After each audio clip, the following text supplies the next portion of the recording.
Hello and welcome to Mindful Living, where we explore the art of living with the intention, balance, and inner peace.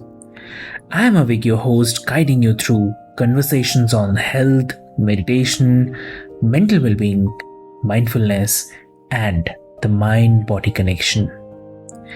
Each episode features expert insights to help you grow, heal, and thrive. So, take a deep breath, relax, and join us on this journey to a more mindful and fulfilling life.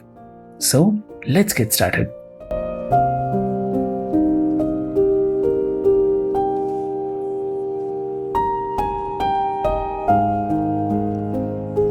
Hello and welcome, listeners, to the Mindful Living podcast, where we explore topics that impact our well being, mindfulness, and how we navigate life's challenges. I'm your host, Sana, and today we are diving into a deeply personal and often misunderstood topic: hearing loss. Our guest today is Maureen Covinsky, an auditory mentor with years of personal experience managing her own profound hearing loss and helping others adapt to life with hearing impairments. Maureen's journey began with hearing aids in her 30s and eventually led to cochlear implants. And now she's dedicated to guiding others through the emotional and practical hurdles of hearing loss. And she's here today with us to share her insights on the science, causes, and what doctors may not teach you about hearing loss, and as well as how to live a full and thriving life despite it. So, Maureen, welcome to the show, and it's an absolute honor to have you with us today. Well, thank you so much for having me. I appreciate this time that you're spending with me today. Lovely. So, Maureen, you come from a family with a history of hearing loss starting in the mid 30s. So, can you share a bit about your personal journey with hearing loss and how it has shaped your life? Well, I mean, it's long. That's kind of a long topic. I grew up in a family. My grandfather had hearing loss. I never knew him as a someone who could hear. And he and my grandmother moved to San Diego when I was 4 years old. I, at the time, was living in the Chicago suburban area. And then my mom started losing her hearing in her mid-30s. I was about 7 years old at that time.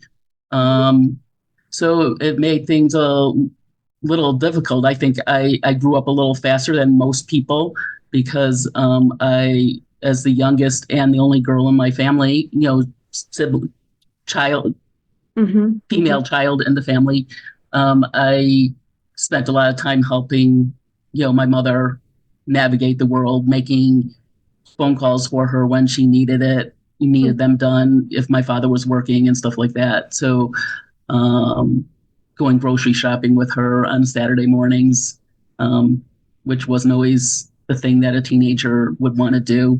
But I did do that. And even on travels that we did.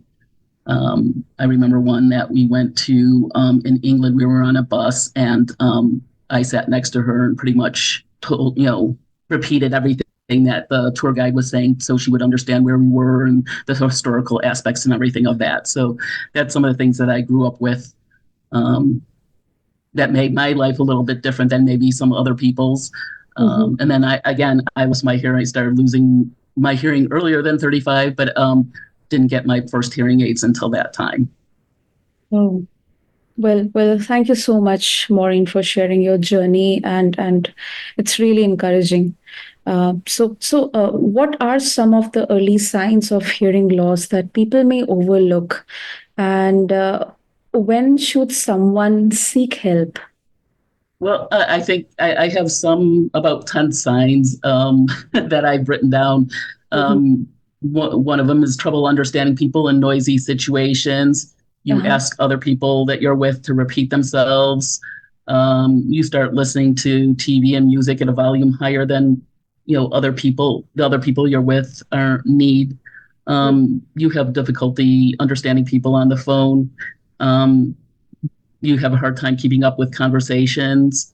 Like for me, one of the big things was sounds were muffled or garbled. Yeah. You're constantly asking people to repeat themselves or ask them to speak louder. And one of the big things I think you really start to withdraw and avoid certain social situations and conversations, so that you don't have to deal with not being able to understand what's going around you. And some people get ringing or tinnitus in their in the ears. Mm-hmm. And one of the things also that most people with hearing loss have is that you're exhausted at the end of the day, because you spend so much time concentrating on everybody. You're so focused all day that you come home and you're exhausted. So those are some of the signs that I have noticed. And I think if you start seeing multiple issues with a lot of these signs, then it's time to get your hearing tested. I've actually told people I think it's important you get annual physicals and stuff like that. Part of your annual exam should be a hearing test, is because hearing for some people, the loss happens so slowly that you don't really realize it. So I think there's an importance in also having your hearing tested yearly. Mm. Well, thank you so much, Maureen, for sharing these early signs with all of our listeners. And it's really inspiring how you are spreading the awareness about something which is often overlooked or not given much importance. But it's really, really very crucial to address these signs and get a treatment, get it tested. So thank you. And you have transitioned from hearing aids to cochlear implants. How has that shift changed your life? And what advice do you have for others considering cochlear implants? Well, first of all, get tested to see if you are a candidate for it, because they do have certain criteria that you have to meet for that. My cochlear implant journey has been from hearing aids to cochlear implants has been really great for me. I'm able to do this interview. I can hear you. I mean, I do have should tell people I have captioning on just to make sure I don't miss anything. But I have a job right now. I used to work retail retail management, and then COVID hit, and all of a sudden people were wearing masks, and it was so interesting to me that I went from being able to understand people in person in front of me and to the point and not being able to with the mask, but yet now I have a job where I spend 90% of my job on the phone, answering calls and stuff and things like that, and answering questions when needed, and getting people to where they need to be on the phone. And phone used to be was the hardest thing. I used to, when I first got cochlear implants, I actually avoided the phone as much as possible. I prefer texting. But getting this job that I've had now for the last 4 years has really increased my confidence in myself and my abilities to do things in a way that I didn't have when I was working retail. Wow. That's really encouraging, Maureen. And another aspect, apart from the physical, aspect of hearing loss, it can bring emotional challenges as well. So, what are some of the most common emotional hurdles, and how did you manage them during your own journey? I mean, there's I picked like about 6 different ones that I felt were important ones, because I do have this workbook now that I had made to help people kind of navigate through what they need to do, and how to what they need if they're feeling certain emotions. Like I picked overwhelm, withdrawn, lonely, exhausted, anger, and anxiousness. So there's those are those. I think the biggest one, like I had mentioned before, is overwhelm, is withdrawn, or social isolate, which is like social isolation. Overwhelm is another one, because at the end of the day, not being able to hear or concentrating so hard on trying to hear create situations where you feel overwhelmed. Hmm.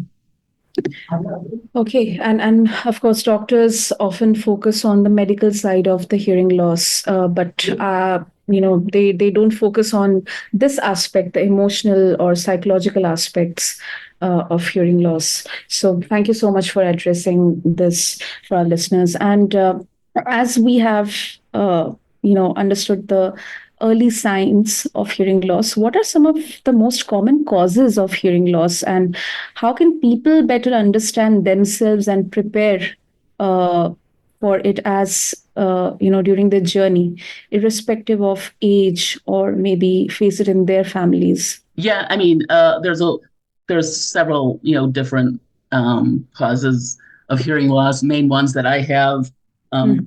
aging, when you get older. There's certainly heredity. There's certain medications Mm-hmm, mm-hmm, also that can be ototoxic.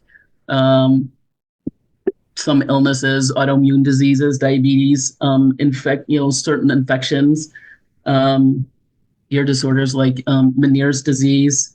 uh-huh. A big one would be, which I never had, so I don't know a lot about it, but one of the other ones is exposure to loud noises, Yes. occupational, recreational noises. Mm-hmm. Um, and I think that's about it. I mean, that's I think those are the major ones that I have come up with. Mm-hmm. Um, for me, it seems to be a heredity. Some people just, for my type of hearing loss, it was heredity.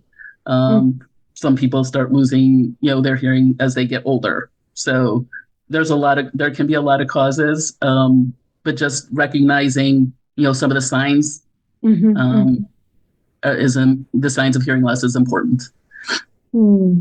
And I also believe that, as we have now moved into headphones or earphones, and as you said, exposure to loud noises, listening at a volume maybe more than 60% or 70%, it can really be detrimental to the hearing capability. Especially if you do it over a long term. So Yeah. those like in ear headphones, Yeah. um, even being, I've driven by cars here where I have my window. it's hot here in Arizona, so I don't always have my windows open, but I could be sitting at a stoplight next with my windows closed, Mhm. and I could be next to a car where their radio is going and their bass is. My car is shaking from the noise That's really irritating. from their car. So can you imagine what that's doing? Yes, I can feel it and hear it, what that's doing to the person in the car. that's true. That's true. Great, great, Maureen. And for listeners who may be supporting a loved one going through hearing loss, what advice do you have for them, helping them to navigate the emotional and practical aspects of this transition? Oh, for the people, Was for support? the Yeah. family members of somebody that has hearing loss, Yes. Yeah. I think sometimes there needs to be, a discussion between people, honest discussion, letting the hearing impaired person that has the hearing loss Mm-hmm. let, the other people know what they need. Um, or if they're feeling with overwhelmed, they might say, I need to, when I come home from work, I'm going to Mm-hmm. go into, let them know that the hearing impaired person needs to let the family member know. I'm going to Mm-hmm. come home from when I come home from work, I'm going to go into my room, or I'm going to go into whatever special place I have in my house for Mm-hmm. 15-20 minutes, so I can just I'll recover from my day, or Mm-hmm. on my days off, let the family member know that um, I'm not going to put my ears on until 10 a.m. So so I can give my brain a break from all the noise. So let that family member know that Mm-hmm. if you want to text me or you need me, just text me and let me know. Yeah. I'll put my ears on right away if you need me, but I would like to have time to be my like natural self, so to speak. True. I think it's really on the person with the hearing loss to let others know what they need, and in a timely manner. Um, it, it's up to them to let people know when they're not hearing something correctly. But the family member needs to be able to be open and listen to that conversation. That it has to be a give and take conversation as well. Absolutely. Great, Maureen. And before we wrap up, if our listeners want to um, connect with you to understand about this transition, and also as you offer the tools to navigate through this transition, and also spread the awareness about hearing loss, how can they connect with you? You can email me. I have an email. It's Maureen at hearetohearyou.com. So that's Maureen at hear, HEAR, the number two, and then HEAR, the letter U.com. I do have also a Facebook business page that they can find, which is Here to Hear You. And those are the best ways to get a hold of me. Lovely. We will uh, update and mention all the links in the show notes for our listeners. And I would recommend, if you or anyone in your family, friends, or anyone in your loved ones are suffering, or may get affected by hearing loss, please make sure to refer the show notes and reach out to Maureen to get in touch with her, or explore the tools she's offering for support through this transition. And Maureen, thank you so much for coming on the show and sharing your powerful journey and the wisdom you have gained through this journey. Your story is really inspiring, and the word needs to get out. And I know our listeners will find your insights incredibly valuable. So thank you so much for coming on the show today. Well, thank you so much for having me again. I appreciate it.